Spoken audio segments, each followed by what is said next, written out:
ಮಂಗಳೂರಿನ ಬಜ್ಪೆ ಬಳಿ ಹತ್ಯೆಯಾದ ಸುಭಾಷ್ ಶೆಟ್ಟಿ ಮೇಲೆ ಕೊಲೆ ಸೇರಿದಂತೆ 5 ಪ್ರಕರಣಗಳಿವೆ. ಹೀಗಾಗಿ ನಾವು ಅವರ ಮನೆಗೆ ಭೇಟಿ ಕೊಟ್ಟಿಲ್ಲ ಎಂದು ಗೃಹ ಸಚಿವ ಜಿ ಪರಮೇಶ್ವರ್ ತಿಳಿಸಿದ್ದಾರೆ. ಸುಭಾಷ್ ಶೆಟ್ಟಿ ಕುಟುಂಬಕ್ಕೆ ಸರ್ಕಾರದಿಂದ ಭೇಟಿ ನೀಡಿ ಯಾರು ಸಾಂತ್ವನ ಹೇಳಿದ ವಿಚಾರವಾಗಿ ಮಾತನಾಡಿದ ಅವರು, ಇದು ಒಂದು ಕೊಲೆ ಪ್ರಕರಣ. ಸುಭಾಷ್ ಶೆಟ್ಟಿ ಮೇಲೆ ಕೊಲೆ ಸೇರಿ 5 ಪ್ರಕರಣಗಳು ಅವರ ಮೇಲೆ ಇವೆ.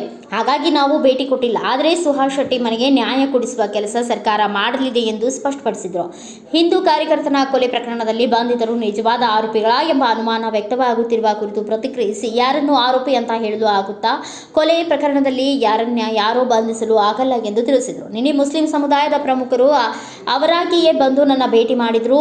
ಬರೋರಿಗೆ ಬೇಡ ಅನ್ನಲಿಕ್ಕೆ ಆಗುತ್ತದೆಯೇ? ಬೇರೆ ಸಮುದಾಯದವರು ಬರಬಹುದಿತ್ತು, ಯಾರೂ ಬರಲಿಲ್ಲ ಎಂದರು.